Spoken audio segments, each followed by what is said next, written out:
All right, everybody, let's get back to Child Bride. Hope you had a good weekend. This is Monday when I'm doing this. We've already gone through chapter 1, 2, and 3.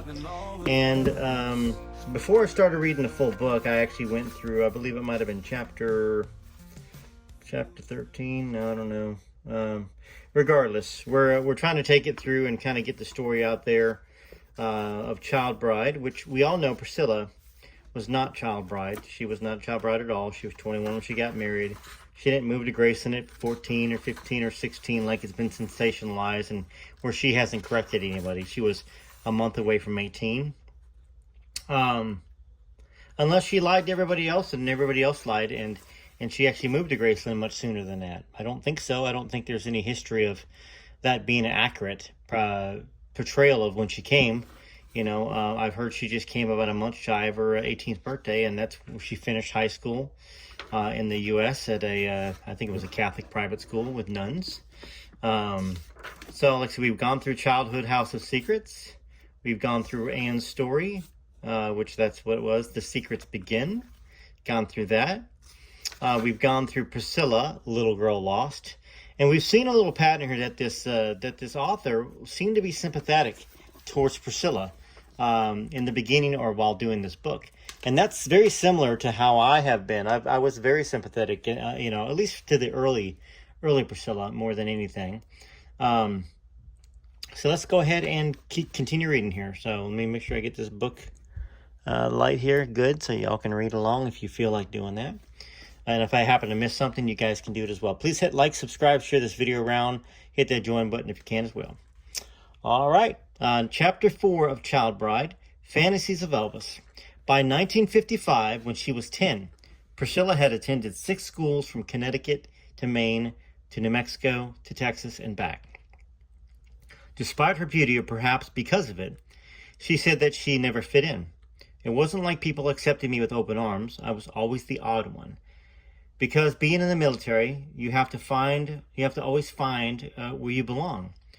Who's the group that's willing to take you in, and where your little niche is. She started 5th grade at I.W. Potham in Austin, where she had attended part of 2nd grade. So she went there and then left and came back. It was in Austin that a sister, Michelle, was born. While Anne still indulged Priscilla, certain rules and chores were strictly enforced. Most of them, excuse me, I had a yawn there. Most of them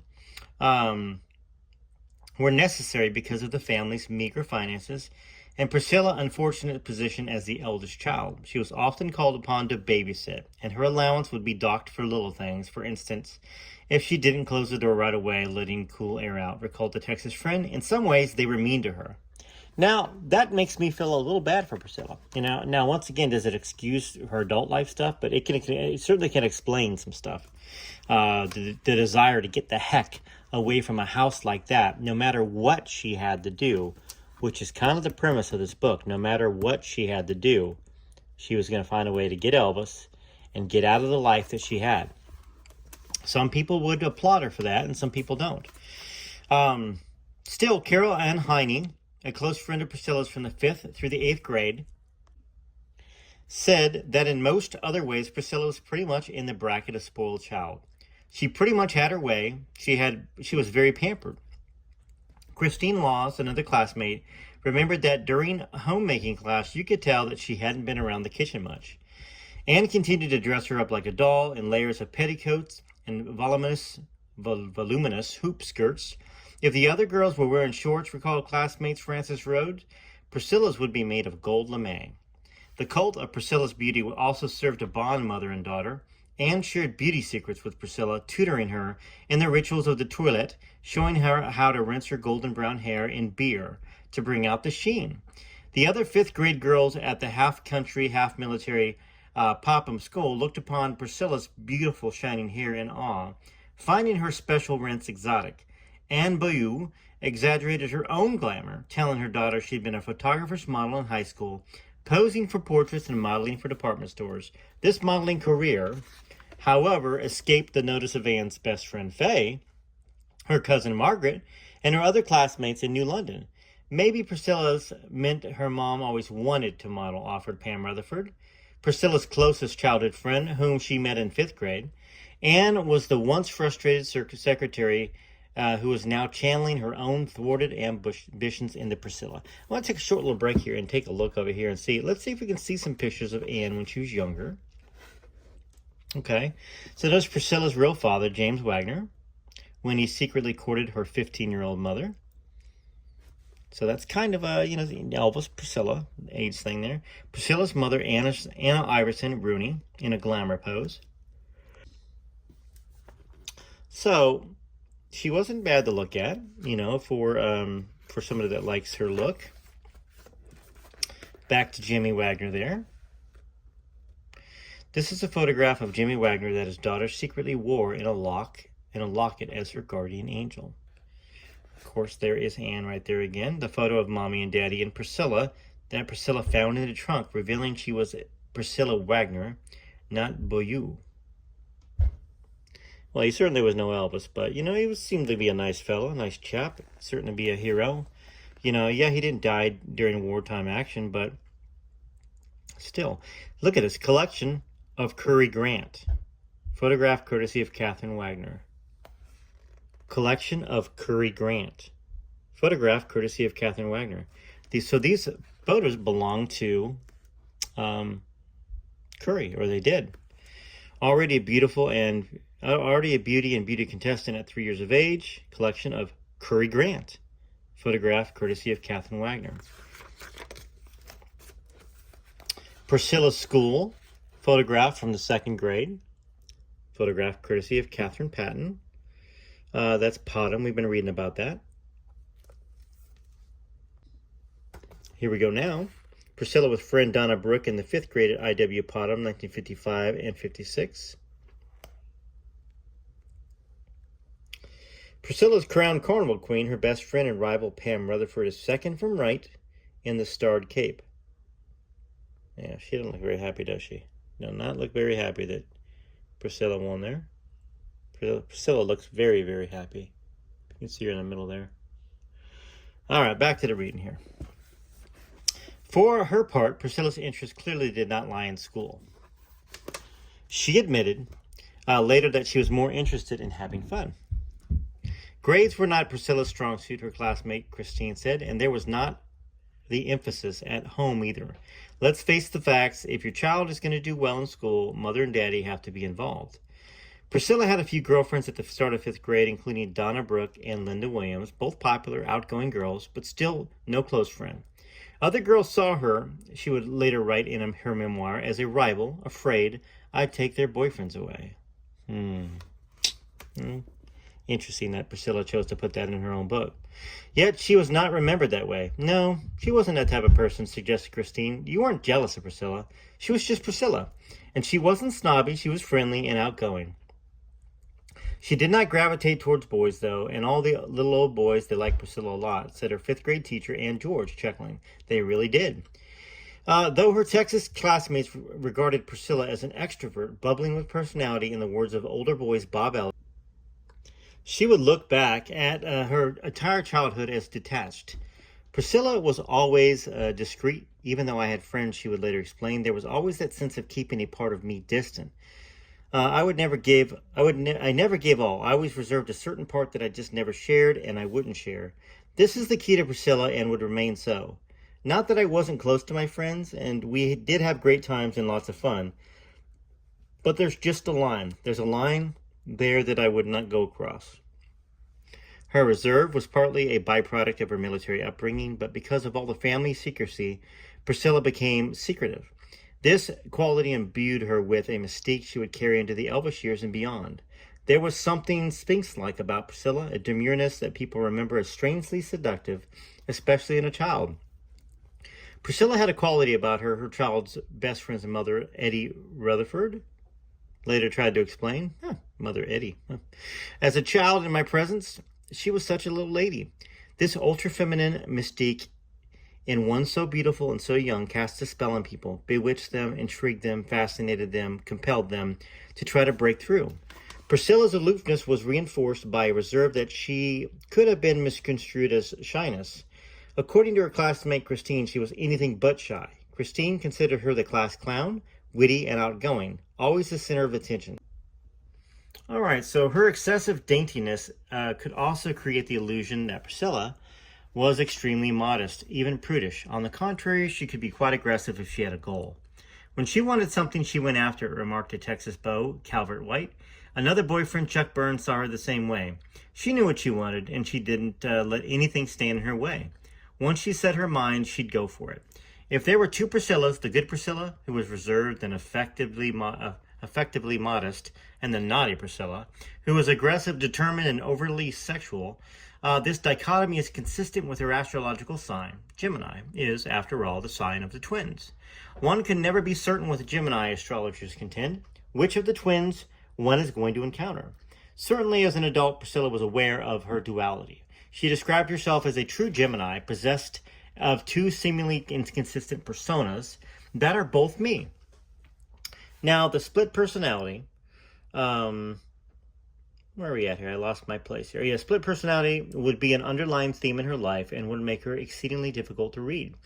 The hidden Priscilla revealed herself around the time of her 11th birthday in the spring of '56, when she watched a young Elvis Presley perform on Jimmy and Tommy Dorsey's stage show and found herself actually aroused.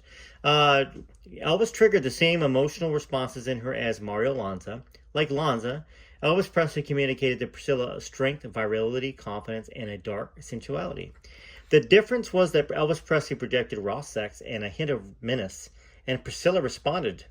That March, Paul Beaulieu stood online at the PX to buy his daughter a copy of Elvis's first album, Elvis Presley, which stayed at the #1 on the Billboard charts for 10 weeks and featured blue suede shoes, I Got a Woman, Tutti Frutti, oh Rudy, Tutti Frutti, oh Rudy, a lot babaloo bop, a lot bamboo. Elvis was a long way from Mario Lanza. I was going to pull out that album to kind of remind you guys which one it was, but I guess I'll just turn it over this way. It is the green and pink Elvis Presley album that he stood in line to buy. Could have been one of those copies. I may have that actual copy. Who knows? Probably not. So, Elvis was a long way from Mario Lanza, and Priscilla never looked back. Though it would later become part of Priscilla Beaulieu's myth and legend that she was not an Elvis Presley fan before she met him in Germany, the truth is that Priscilla was fixated on Elvis. A neighbor of the Beaulieu's, Eddie Rutherford, whose husband was transferred to Bergstrom Air Force Base in '56, remembered that after March of that year, her record player was going all the time. She absolutely loved his records. Eddie Rutherford and Anne Beaulieu arranged that year for their daughters Pam and Priscilla to meet. We immediately hit it off, Pam recalled. They shared a love of the outdoors, of horses, of fantasies, and of boys. It seems like there was a horse on the base, recalled Pam, that we'd either go ride or pretend that we could ride or wish we could ride. We had all these great schemes and dreams. We were always playing horses, Priscilla remembered. She was Fury and I was Black Stallion. We had a real bond. Pam's dream was to own a horse ranch. My dreams when I was small, Priscilla once told a British newspaper, could be best described by reading The Black Stallion. Priscilla identified romantically with the children's mythical books by Walter Farley about a boy named Alec, a loner who saves the life of a mythical black stallion. Once more, Priscilla was drawn into the image of a dark strength and power of savage grace. The black, as the boy recalls the wild Arabian, in turn saves Alec's life and will allow no human to touch him but Alec. The black stallion remains an enigma, belonging to no one except Alec, but worshipped by all who behold his refined black beauty. Though she didn't realize it at the time, Priscilla was reading a version of her future. Elvis Presley was the human embodiment of the black stallion, with his beautiful features and mythic status. Admired by everyone and owned by no one, except, to a degree, Priscilla Beaulieu. Priscilla was still living in a fantasy world, and Pam was her partner in an illusion. We talked so much, said Pam, make-believe and wishes. In the 5th grade, Priscilla and Pam began playing a new fantasy game called Let's Pretend or Imagine If. The two girls would lie side by side on the bed in Priscilla's room for hours, telling each other about their fantasies. Priscilla always pretended that she was going to marry Elvis, Pam recalled, and I was going to marry Ricky Nelson. We'd pretend what their romance would be like and what mine would be like. We'd play Elvis records and make believe all kinds of glamorous things. The game varied only to specific events. Sometimes we played Imagine if you met Elvis, explained Pam. Other days it was Priscilla and Elvis's fantasy wedding, their romantic honeymoon, or their life together. We didn't have a clue, Pam laughed later. Ride around limousines, I guess, wear shiny clothes. The game of Let's Pretend were part of the glue that cemented the friendship between Priscilla and Pam. We used to play Imagine If a lot, and she was always with Elvis, and I was always with Ricky. It was the first and probably the last time that Priscilla Bayou allowed another woman access to her fantasies. That same year or early the next, Priscilla joined an Elvis Presley fan club, received Elvis buttons and black and white glossies in the mail. When her dream lover played Austin during the summer, before she started the 6th grade, he was close to Priscilla, yet far, far away. So, right there tells you that Priscilla was not honest. She has not been honest about her fantasies and her desire to be with Elvis. It was a chance meeting. And I think that what the book is going to get into, and what a lot of us believe, is that it wasn't a chance meeting. It was a designed meeting. And if we were to think that it was a design meeting and not a chance meeting, well, then it would be correct, perhaps, that Curry Grant's opinion, or what he stated as fact, that she came up to him, that she pursued Curry, and she traded a lot of stuff to become Elvis's girlfriend, in a sense, to have the chance to meet Elvis. She traded, what was valued to her, if indeed at that point in time she actually was a virgin at that point in time too, according to the book. Once again, I can't state any of this stuff as facts. This is a very well researched book. Go back here again and take a look at this. Got sources right here. This is probably why Suzanne did not get sued.